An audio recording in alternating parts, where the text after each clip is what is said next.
আপোনালোককো কিন্তু বিজেপিতকৈ বেছিকৈ গালি পাৰে অখিল গগৈ। কংগ্ৰেছত বিজেপিতকৈ নাই, এতিয়া অখিল গগৈ ভাল হ'ব। এতিয়া অখিল গগৈ ভাল হ'ব। এই মানে ৰূপজ্যোতি কুৰ্মী যিটো বিধানসভা আসন আপুনিও এসময়ত তেওঁ প্ৰতিষ্ঠিত আছিলে, সেইটো আচৰণ কি ক'ব? মইতো কৈছোঁ, মই শান্তি পাইছোঁ।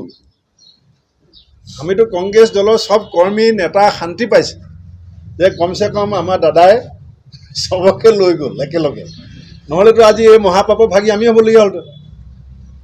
ইমান অপবিত্ৰ কৰিলে সদনখন, আৰু আমাৰ কংগ্ৰেছৰ বিধায়কে যদি এই কাম কৰিলেহেঁতেন, আজিতো আপোনালোকেও আমাক কি অৱস্থা কৰিলে ঠিক নাই।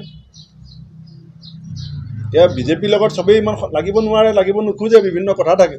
বা আপোনালোক লাগিলেও এ চি ৰুমত থকা 2-4জনে অলপ দৰত আছে, কথা তল কৰিবলৈ চেষ্টা কৰি আছে। আপোনালোককো কিন্তু বিজেপিতকৈ বেছিকৈ গালি পাৰে অখিল গগৈ। কংগ্ৰেছত বিজেপিতকৈ নাই, এতিয়া অখিল গগৈ ভাল হ'ব। এতিয়া অখিল গগৈ ভাল হ'ব। এই মানে ৰূপজ্যোতি কুৰ্মী যিটো বিধানসভা আসন আপুনিও এসময়ত তেওঁ প্ৰতিষ্ঠিত আছিলে, সেইটো আচৰণ কি ক'ব? মইতো কৈছোঁ, মই শান্তি পাইছোঁ। আমিতো কংগ্ৰেছ দলৰ চব কৰ্মী নেতা শান্তি পাইছে যে কমচে কম আমাৰ দাদাই চবকে লৈ গ'ল একেলগে, নহ'লেতো আজি এই মহাপাপৰ ভাগি আমি হ'বলগীয়া হ'লতো।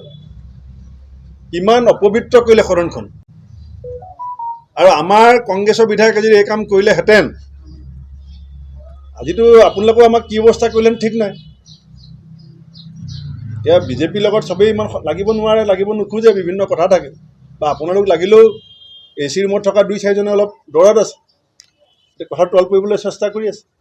আপোনালোককো কিন্তু বিজেপিতকৈ বেছিকৈ গালি পাৰে অখিল গগৈ। কংগ্ৰেছত বিজেপিতকৈ নাই, এতিয়া অখিল গগৈ ভাল হ'ব। এতিয়া অখিল গগৈ ভাল হ'ব। এই মানে ৰূপজ্যোতি কুৰ্মী যিটো বিধানসভা আসন আপুনিও এসময়ত তেওঁ প্ৰতিষ্ঠিত আছিলে, সেইটো আচৰণ কি ক'ব? মইতো কৈছোঁ, মই শান্তি পাইছোঁ। আমিতো কংগ্ৰেছ দলৰ চব কৰ্মী নেতা শান্তি পাইছে যে কমচে কম আমাৰ দাদাই চবকে লৈ গ'ল একেলগে, নহ'লেতো আজি এই মহাপাপৰ ভাগি আমি হ'বলগীয়া হ'লতো।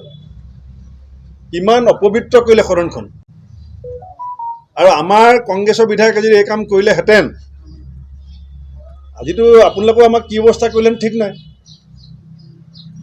এতিয়া বিজেপিৰ লগত চবেই ইমান লাগিব নোৱাৰে, লাগিব নোখোজে, বিভিন্ন কথা থাকে।